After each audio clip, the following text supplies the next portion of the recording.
बिस्मिल्लाहिर्रहमानिर्रहीम। तमाम तारीफ़ें उस अल्लाह पाक की ज़ात के लिए जिस अल्लाह पाक ने पूरी कायनात के अंदर इंसान ही को इल्म और अक़ल से नवाजा, और दुरूद पाक आप सल्लल्लाहु अलैहि वसल्लम की ज़ात पर जिस पर अल्लाह ताला ने अपनी तमाम रहमत नाज़िल की और अल्लाह ताला ने हज़रत मोहम्मद सल्लल्लाहु अलैहि वसल्लम को सारी इंसानियत के लिए रहमत बनाकर भेजा। तमाम ऑनलाइन देखने वालों को अस्सलाम वालेकुम। सर, जैसा आज हमारी टॉपिक है जिसे हम मैथमेटिक्स के अंदर पढ़ेंगे वो है एवरेज। और एवरेज जो टॉपिक है सर, ये न सिर्फ JEST और PST के लिए फ़ायदेमंद है, लेकिन जितने भी पाकिस्तान के अंदर वन पेपर MCQs होते हैं, यानी जितनी भी स्क्रीनिंग टेस्ट भी होती है, उनके अंदर जो मैथ का पोर्शन होता है उनके अंदर एवरेज इंतहाई अहम होती है। और ये एवरेज इतना बड़ा कोई मसला नहीं है, हमें उसे सिर्फ समझना है। यहाँ हमने तकरीबन टॉप 15 क्वेश्चंस डाले हुए हैं और कोशिश करेंगे कि अच्छे तरीके से हम उनको सॉल्व करें और समझें। ठीक है सर, हमारा आज का पहला सवाल जो है इस हवाले से है, in the first 10 overs of cricket game. एक क्रिकेट गेम है, उनके पहले 10 ओवर्स के अंदर क्या हो रहा है, द रन रेट। अच्छा सर, उनके अंदर जो रन रेट है, रन रेट असल में एवरेज ही है, वाज ओनली 3.2, यानी उनके अंदर जो 10 ओवर से क्रिकेट गेम के अंदर उनके अंदर जो रन रेट था उनका 3.2 था, यानी 3.2 रन्स एक ओवर के अंदर उन्होंने बनाई थी। अब ये हमसे पूछ रहा है what should be the run rate, क्या रन रेट होना चाहिए in the remaining 40 overs to reach the target of 282 runs. ये पूछ रहा है हमसे अब क्या रन रेट होना चाहिए जो 282 का जो टारगेट मिला हुआ है उस तक पहुंचने के लिए। कितने सर, 40 ओवर्स के अंदर। इसका मकसद ये है कि टोटल 50 ओवर्स में से 10 ओवर गुजर चुके हैं जिनके 3.2 रन रेट था, तो हम जानेंगे कि 3.2 के रन रेट के हिसाब से 10 ओवर्स के अंदर टोटल कितनी रन्स बनी। तो हमने मल्टीप्लाई किया एवरेज को टोटल ओवर्स के साथ, तो 32 रन्स आए, यानी उन्होंने 10 ओवर के अंदर अभी 32 रन्स बनाए।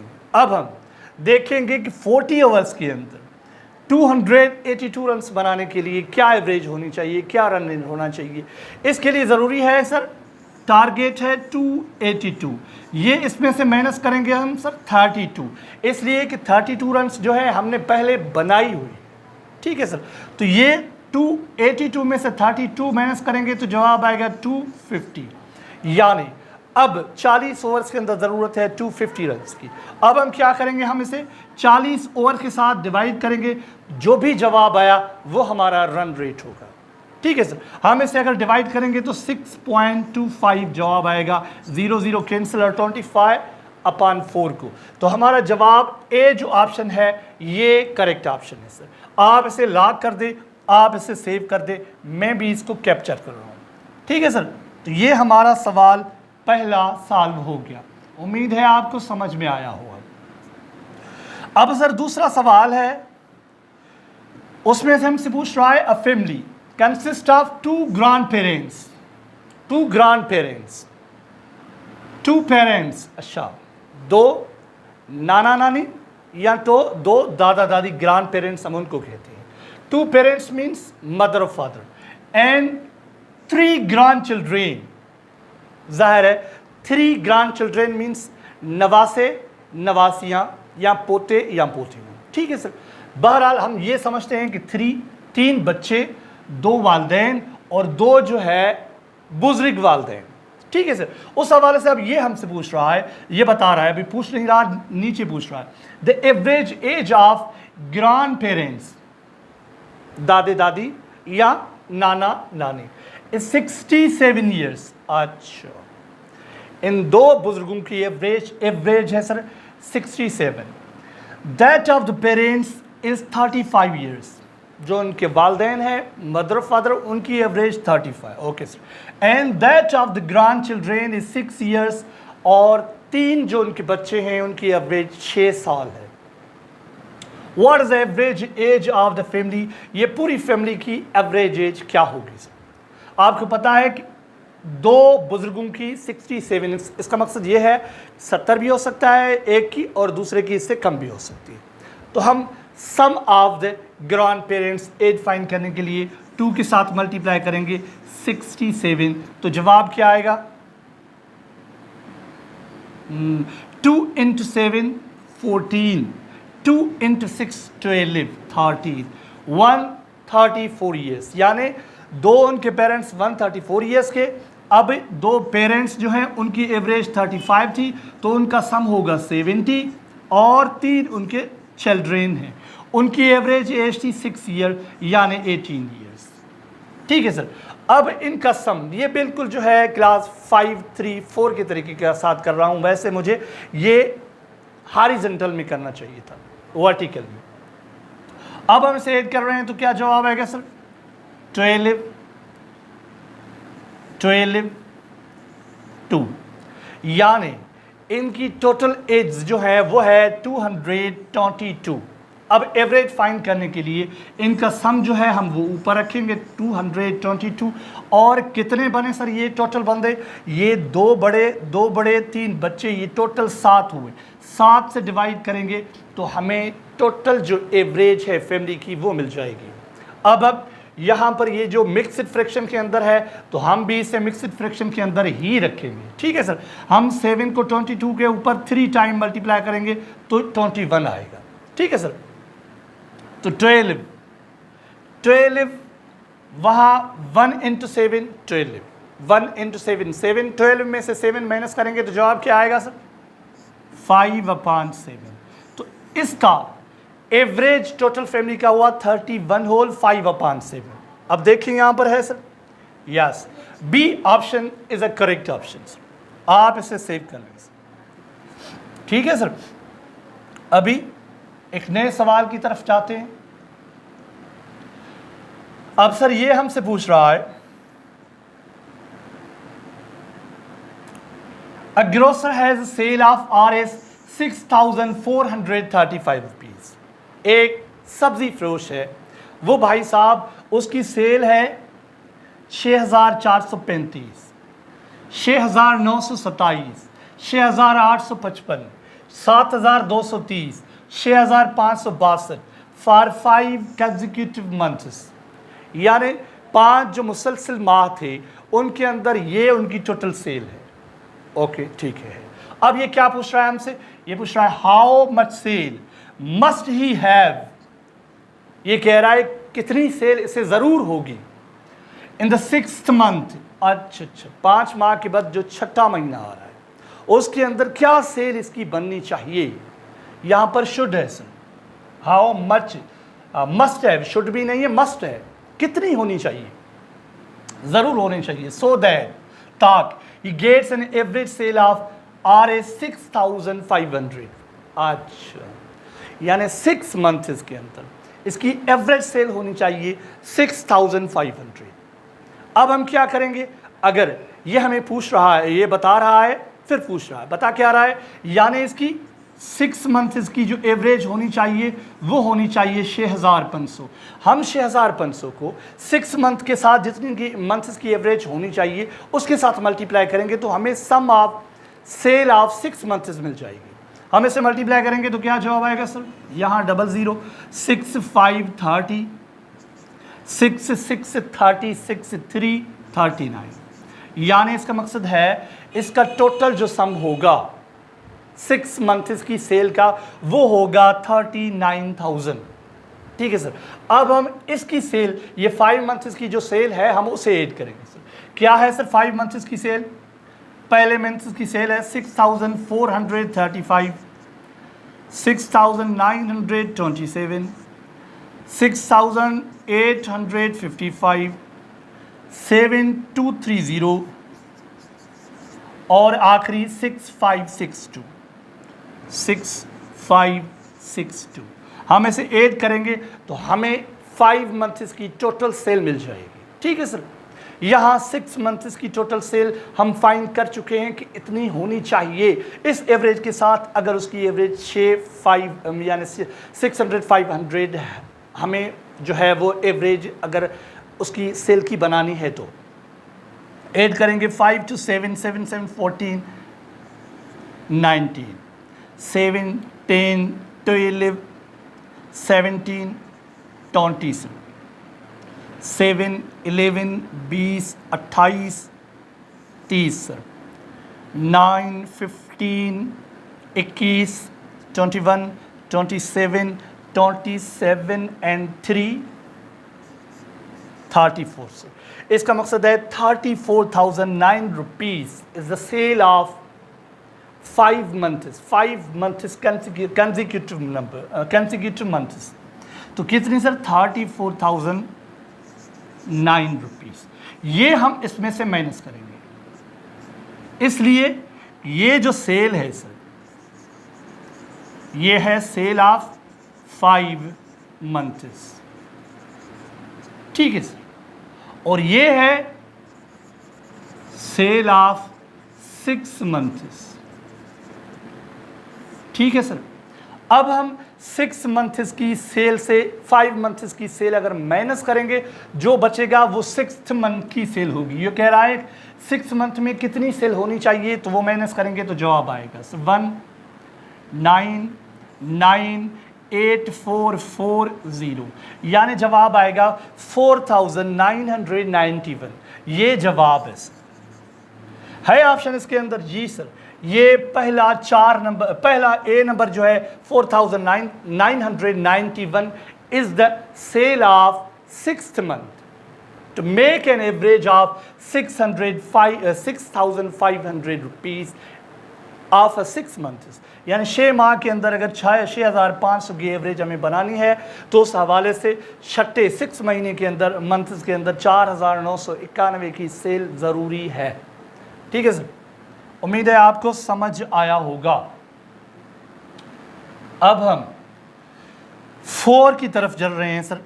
4 हमसे क्या पूछ रहा है? यह हमसे पूछ रहा है the average of 20 numbers, 20 numbers की एवरेज इज 0 है।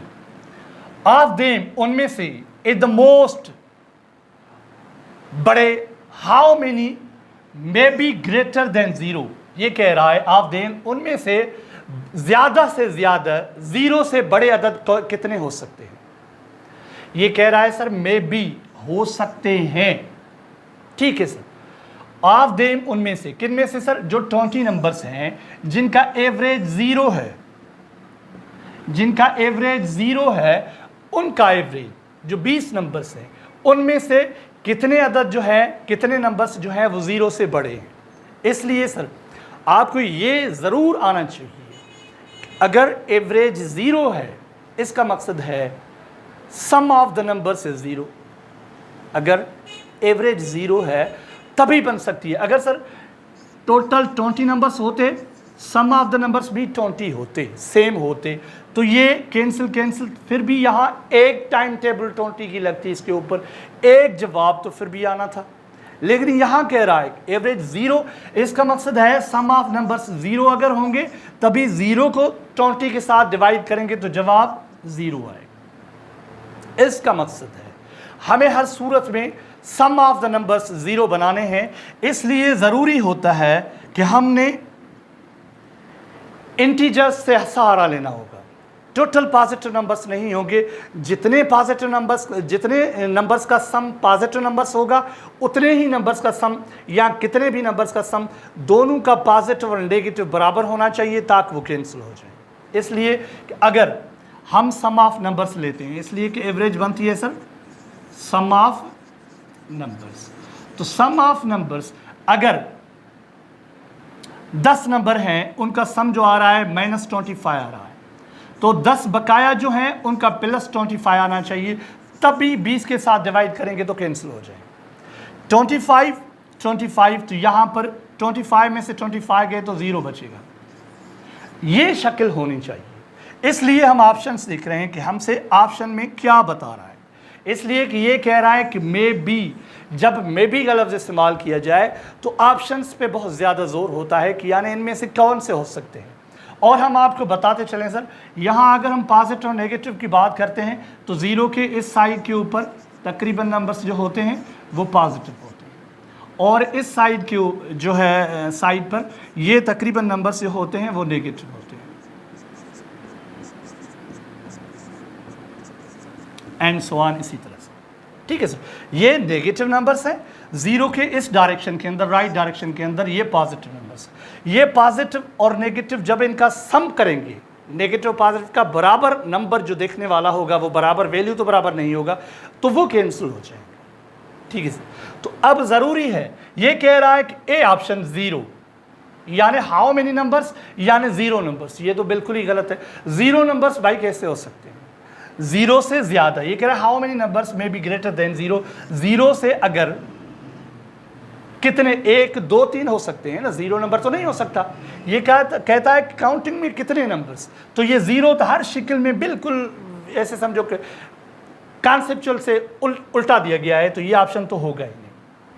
अब कह रहा है कि हाउ मेनी में be greater than zero numbers, तो ये एक कह रहा है कि यानी अगर यहाँ से कोई एक नंबर पकड़ने, यहाँ पर टोटल नेगेटिव हो, तो ये भी हो सकता है, ये भी हो सकता है। लेकिन ये कह रहा है ए द मोस्ट, यानी ज्यादा से ज्यादा कितने होनी चाहिए, तो इसका मकसद है एक भी हो सकता है, 10, हाँ 10 भी हो सकते हैं। अच्छा, आखिरी ऑप्शन है 19, यानी टोटल नंबर्स हैं 20, तो ये बात अटल है, पॉजिटिव कम से कम 19 हो सकते हैं, यानी कम से कम कहें, या ज्यादा से ज्यादा 19 हो सकते हैं, कम से कम नहीं, ज्यादा से ज्यादा। कम से कम तो एक भी हो सकता है, दो भी हो सकते हैं, तीन भी हो सकते हैं, 4, 5, 10, 11, 25, 25 नहीं 19, यानी 19 जो नंबर है वो ज़्यादा से ज़्यादा इतने पॉजिटिव नंबर्स हो सकते हैं, यानी ज़ीरो से ज़्यादा हो सकते हैं। और एक नंबर उतने ही वैल्यू का, वैल्यू तो उतना नहीं होगा लेकिन उतना ही नंबर दिखने में नेगेटिव नंबर साइन के साथ, वो अगर एक ही नेगेटिव होगा फिर भी ये ज़ीरो हो जाएगा। तो इसका मकसद ये है सर, 19 ऑप्शन जो है ये ग्रेटर के हवाले से बिल्कुल करेक्ट है, यानी ज़्यादा से ज़्यादा ज़ीरो से बड़े नंबर्स जो हैं 19 आ सकते हैं, 19 से ज़्यादा नहीं आ सकते। अगर 19 से 20 आ जाएंगे तो किसी सूरत उनकी एवरेज ज़ीरो नहीं आएगी। ठीक है सर, तो इसका मकसद है जवाब ऑप्शन जो है 19 ये सही है। ठीक है सर, अगर यहाँ 10 हैं तो 11 भी हो सकते हैं। अगर यानी यहाँ से ज़ीरो से ज़्यादा जो 19 नंबर्स हैं उनका सम सपोज हो रहा है -76 से, तो यहाँ ज़ीरो से कम -76 भी हम कर सकते हैं। ये अगर हम ऐड करेंगे तो फिर भी ज़ीरो आएगा, उसे अगर 20 से साथ डिवाइड करेंगे, एवरेज फाइंड करेंगे तो ज़ीरो आएगा। उम्मीद है आपको बिल्कुल समझ आया होगा, बिल्कुल। ठीक है सर, अगर समझ ना आया हो तो आप कमेंट्स में बताएं, मैं आपके लिए दोबारा इसको या इस तरह का कोई और हिसाब बनाऊंगा। ठीक है सर। अच्छा सर, अब ये the average weight of 8 persons, ये कह रहा है कि 8 पर्सन्स का एवरेज वेट इंक्रीज्ड बाय 2.5, 8 बंदों का एवरेज वेट जो है वो 2.5 किलो बढ़ गया। अच्छा, when a new person comes in place of one of them weighing 65 kg। अच्छा सर, ये कह रहा है सरासरी जो वजन था 8 आदमियों का वो 2.5 किलो बढ़ गया। कब बढ़ गया? जब एक नया शख्स उनमें से किसी एक की जगह पे कम्स आ रहा है, in place of one of them, उनमें से जो 8 बंदे थे उनमें से किसी एक की जगह, वेइंग, उस बंदे का वजन भी बता रहा है जो वहां से जिसकी जगह पे आ रहा है, वेइंग 65 kg, यानी 65 किलो का आदमी जब 8 आदमियों से निकल रहा है, उसकी जगह पे एक नया बंदा आ रहा है तो उसमें इंक्रीज हो रहा है 2.5 किलो एवरेज वेट के अंदर। एवरेज वेट का मकसद ये है यानी हर बंदे के वेट के अंदर 2.5 किलो बढ़ गया। बंदे कितने थे सर? 8 थे। 8 बंदों में अगर 2.5 किलो बढ़ गया तो इसका मकसद है 20 kg टोटल वजन बढ़ा। किसके? वो जो बंदा नया आया उस बंदे ने 20 किलो का इजाफी वजन साथ लाया खुद के साथ, यानी ये जो बंदा था, ये जहां जो निकला वो था 65 केजी का। 65 केजी के अंदर 20 केजी, 65 केजी न्यू कमर के साथ जो नया बंदा था उसके अंदर 65 केजी में उसका वेट था, प्लस 20 केजी दूसरा वजन भी था, इसलिए कि उसका वजन जो है इंक्रीज हो गया 2.5। जितनी एवरेज इंक्रीज होती है तो आप टोटल नंबर्स को, वो इंक्रीज्ड वेट, इंक्रीज हाइट, जो भी चीज़ एवरेज में इंक्रीज हो रही है उस इंक्रीजिंग रेशो को अगर आप टोटल नंबर के साथ मल्टीप्लाई करेंगे तो आपको पता चल जाएगा इतना टोटल केजी बढ़ा है। सर ये बढ़ा कितना? ये सर 20 केजी बढ़ा।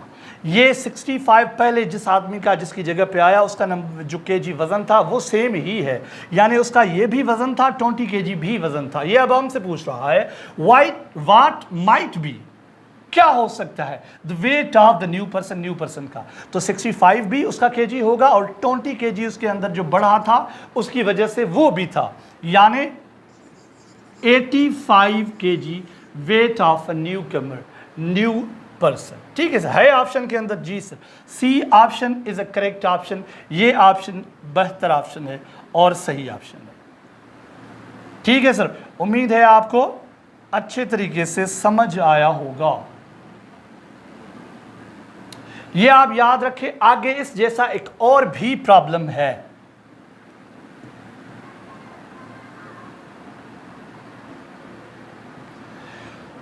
कैप्टन ऑफ क्रिकेट टीम, एक क्रिकेट टीम का कैप्टन है ऑफ 11 मेंबर्स, जो 11 मेंबर्स पर वो टीम मुश्तमिल है, इज 26 ईयर्स ओल्ड। अच्छा, वो कैप्टन भाई 26 ईयर्स का है, and the wicket keeper is 3 years older, and wicket keeper जो है वो 3 साल की उम्र का है। तो ये 3 साल की उम्र नहीं है सर, 3 साल का तो बच्चा होगा, ये कैसे हो सकता है? ये कह रहा है इंग्लिश के अंदर इज 3 ईयर्स ओल्डर। इस इंग्लिश की बुना पर हम ये समझ सकते हैं कि ये जो 26 साल था ये था ओल्ड, और ये ओल्डर है, तो कंपेरिजन इसके अंदर, यानी जो कैप्टन साहब है कैप्टन साहब से 3 साल बड़ा है। ठीक है सर, यानी 26 ये था कैप्टन साहब के, हवे जो है क्या है इसकी सर एज सर, तो ये 26 की एज है इसकी, और ये विकेट कीपर की क्या है सर 29, 3 ईयर्स इससे बड़ा है, तो क्या हो जाएगा सर 55 ईयर्स, यानी इनकी दोनों की 55 ईयर्स एज है। ठीक है सर, ये काम आएगी आगे हमें। ये कह रहा है इफ द, ये अब कंडीशन दे रहा है, if the age of these two are excluded, अगर ये दो बंदे जो हैं कैप्टन और विकेट कीपर, इनकी एज अगर ये कह रहा है निकाल दी जाए, कंडीशन देकर कह रहा है इफ, अगर इसकी एज, उम्रें, एज भी नहीं है, एज है दोनों की, निकाल ली जाए, the average age of the remaining players, total players कितने थे सर 11, इस 11 में से अगर 2 कैप्टन और विकेट कीपर निकाल दिए जाएंगे तो उनका तादाद 9 बन जाएगा। द रिमेनिंग प्लेयर्स, उनकी average age is 1 year less. अच्छा, जो इनकी 11 खिलाड़ियों की जो एवरेज एज थी उससे 1 साल कम हो जाएगी, 1 year less than the average age of the whole team. अच्छा, क्या बता रहा है? 2 प्लेयर्स की एज बता रहा है, फिर कह रहा है कि उन 2 बंदों के साथ एवरेज जो है जो थी, 2 बंदों को निकालने के बाद उनकी एक एवरेज जो है कम हो रही है, उनकी एवरेज जो एज थी, एवरेज एज 11 की, उनमें से 1 ईयर कम हो रही है अगर हम इन 2 की एज को निकाल लेते हैं। तो ये पूछ रहा है हमें what is the average age of the team, यानी ये फिर से कह रहा है कि टोटल टीम की एवरेज एज क्या होगी। ठीक है सर, हम सपोज लेंगे average age of whole team is X. ठीक है सर, तो इसकी बुनियाद पर ये अब हमें ये कह रहा है कि अगर टोटल जो 11 मेंबर से उनकी जो एवरेज एज थी, जिनके अंदर कैप्टन और विकेट कीपर भी था, जब उनकी एज वहाँ से निकाल ली जाती है तो उनकी एवरेज एज जो है वो 1 कम हो रही है। 1 साल उसकी कम हो रही है। तो हम क्या करेंगे, 11 खिलाड़ी थे, एवरेज एज थी इनकी x, यानी x के साथ अगर हम एवरेज के साथ मल्टीप्लाई करेंगे तो सम ऑफ एज आ जाएगी। ठीक है सर, सम ऑफ एज में से हम क्या करेंगे सर, माइनस करेंगे क्या, sum of the age of wicketkeeper and captain. इसकी एज क्या थी सर, 55। तो ये इक्वेशन बनाएंगे तो बराबर हो जाएगी। ये जो 11 खिलाड़ी थे उनकी एवरेज एज, उनमें से 55 निकालते हैं विकेट कीपर और कैप्टन की, तो क्या बनती है सर, 9 प्लेयर जो थे एवरेज एज जो है उनकी x-1 हो जाती है। यानी जो एवरेज एज हमने होल टीम की x फाइंड की थी, सपोज ली थी, उसमें से एक ही कम आ रही है। तो ये इक्वेशन बन गई। अब ये आप इक्वेशन सॉल्व करें तो ये sir 11x - 55 is equal 9x - 9। अगर हमने इक्वेशन ठीक तरह से पढ़ी थी तो आपको याद होगा 9x यहाँ आ जाएगा तो यहाँ 2x बन जाएगा, ये माइनस में आ जाएगा, 11x में से माइनस हो जाएगा तो 2x बन जाएगा, ये 55 वहाँ पर चला जाएगा, यानी -9 + 55। ठीक है सर, तो यहाँ पर जवाब आएगा 2x। 55 में से -9 जाएंगे तो जवाब आएगा इज इक्वल 46, यानी x बराबर 23। ये x के साथ 2 जो मल्टीप्लाई है वहाँ जाकर वो डिवाइड होंगे और ये 23 जवाब आएगा। x is equal 23। x क्या हमने लिया था sir, average age of whole team x लिया था, तो उसका जवाब आया है 23। यानी हमसे ये पूछ रहा है, वो भी ये पूछ रहा है what is the average age of the team, यानी x जवाब है इसका 23 है सर जी, बिल्कुल। A option is the correct option sir, A option is the correct option.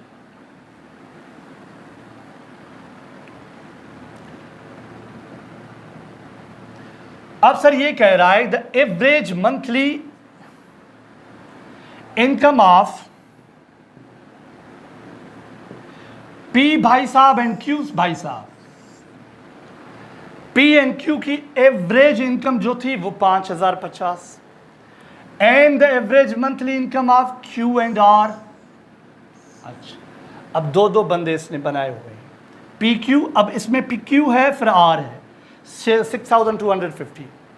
अच्छा, and the average monthly income of P and R is 5200 rupees. Sir इस नौइयत के जो प्रॉब्लम्स होते हैं वो इक्वेशन बनाकर हम सॉल्व करते हैं, और ये अगर आपको ने अलजेब्रा आपने नहीं सीखी हुई तो ये इस नौइयत के प्रॉब्लम्स आपको बहुत कम आएंगे सर, आपको बड़ी मुश्किल होगी, इसलिए कि ये इक्वेशन की बिना पर हल होते हैं, बहुत आसान तरीके से हल होते हैं, बिल्कुल इजी तरीके से हल होते हैं। आपको पता है कि ये P और Q की एवरेज है, हमें इनका सम फाइंड करना है, हमें इनका ये P और Q इनका तादाद कितना है सर, ये 1 है ये 2 है, यानी 2 मल्टीप्लाइड 5050।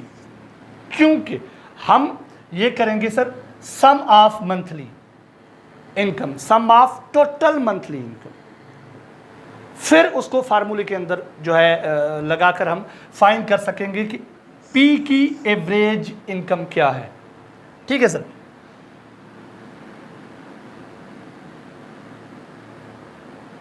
अच्छा सर इसे इस तरीके से करते हैं, चलो पहले इक्वेशन बनाते हैं तो आपको समझ में आए। P + Q +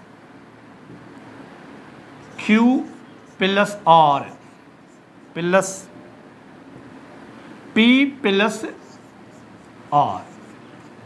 ठीक है सर, अब हम क्या करेंगे, P एंड Q का क्या इनकम था, ये तो इनकी एवरेज थी सर, तो हम क्या करेंगे 2 को मल्टीप्लाई करेंगे 50-50 से प्लस, अगर आप इजाज़त दें तो मैं यहाँ इनकी मल्टीप्लिकेशन रख लेता हूँ, सम ऑफ द इनकम रख लेता हूँ, 2 के साथ इसके साथ मल्टीप्लाई करेंगे तो जवाब आएगा 10,100। ठीक है सर, अब Q and R sir, Q and R की मंथली इनकम ये तो एवरेज है सर 6250, इनका सम क्या होगा, 2 के साथ मल्टीप्लाई करेंगे तो जवाब आएगा 12500। ठीक है सर। अब हम आते हैं पी एंड आर की जो एवरेज इनकम है 5200, हम उनको डबल करेंगे यानी 2 के साथ मल्टीप्लाई करेंगे। इसलिए करेंगे ताकि इनका सम हमें पता चल जाए कि क्या था। ये तो एवरेज है 10,400 से, ठीक है।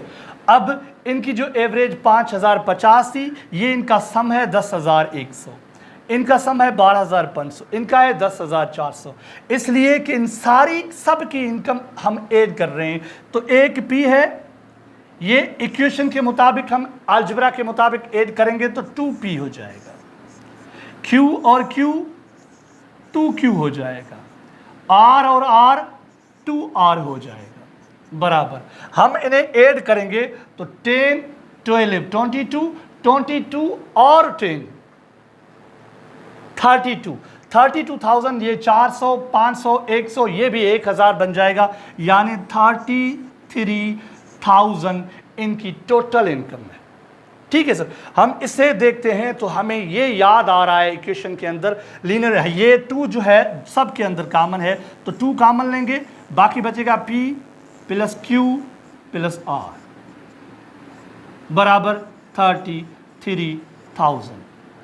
अब हम क्या करेंगे सर, ये हमें p plus q plus r का वैल्यू फाइंड करना है। 2 यहां पर मल्टीप्लाई है तो यहां जाकर डिवाइड होगा, डिवाइड होगा तो क्या जवाब आएगा sir, p plus q plus r, इसका जवाब 2 के साथ मल्टीप्लाई डिवाइड करेंगे तो जवाब आएगा 16 एंड 5, यानी 16,500 रुपीज। ये है सिर्फ p plus q plus r का टोटल जो इनकम था सर, टोटल इनकम 16,500।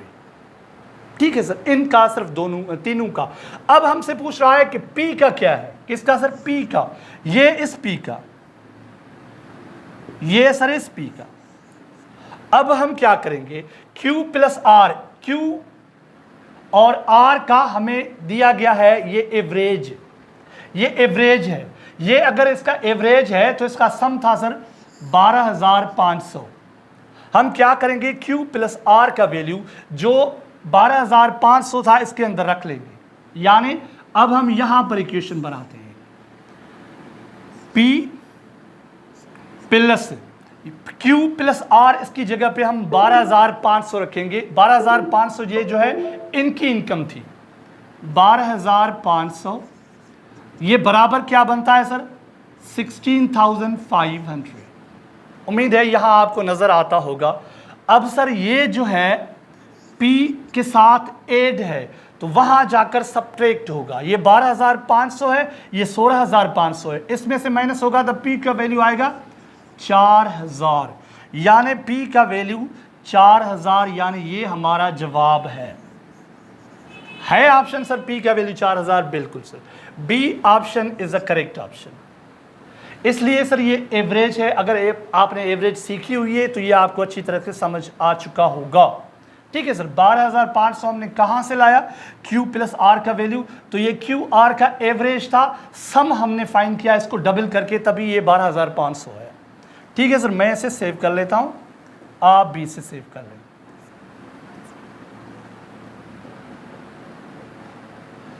अब सर यहां से हमसे पूछ रहा है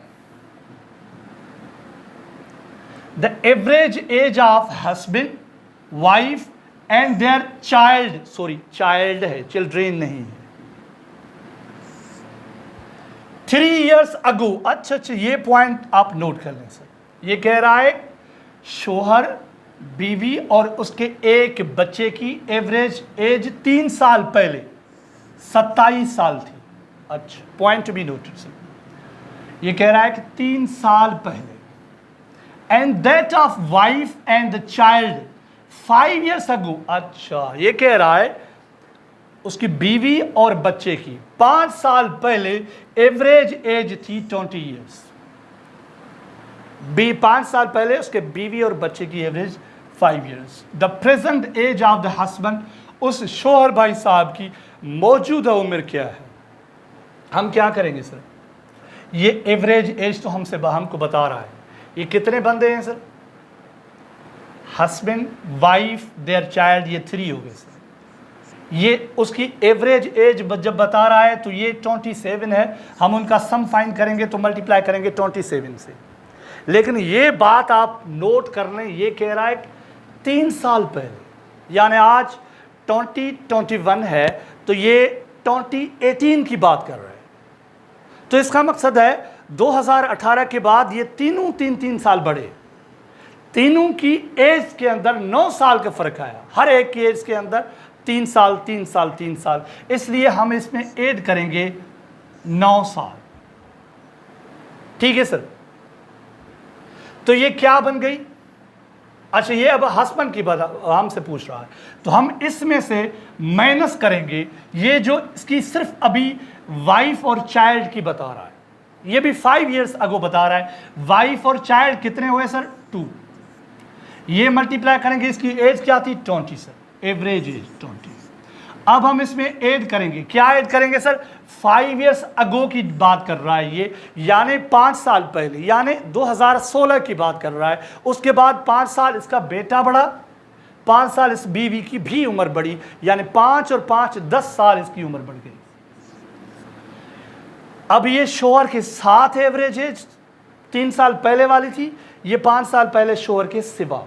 अब शोहर के साथ वाली उम्र में से हमने 9 साल ऐड किए हैं ताकि ये मौजूदा उम्र हमें समझ आ जाए। 3 × 27 ये सर 81 और 9 90 माइनस 2 20 40 में से 10 इसमें ऐड करेंगे तो 50, 90 में से 50 माइनस करेंगे तो जवाब 40 आ जाए। यानी हस्बैंड भाई साहब की 40 इयर्स एज अभी इस वक्त है, यानी एज ऑफ हर हस्बैंड। ठीक है सर, 40 इयर्स। उम्मीद है आपको समझ आया होगा। ये आप पॉइंट नोट कर लें sir. 3 years ago, 5 years ago, after 10 years, after 5 years. After 5 years तो उस हवाले से करेंगे, उस हिसाब से, और प्रीवियस अगर बताएंगे तो उस हवाले से करेंगे। क्या पूछ रहा है ये भी ज़रूरी होता है।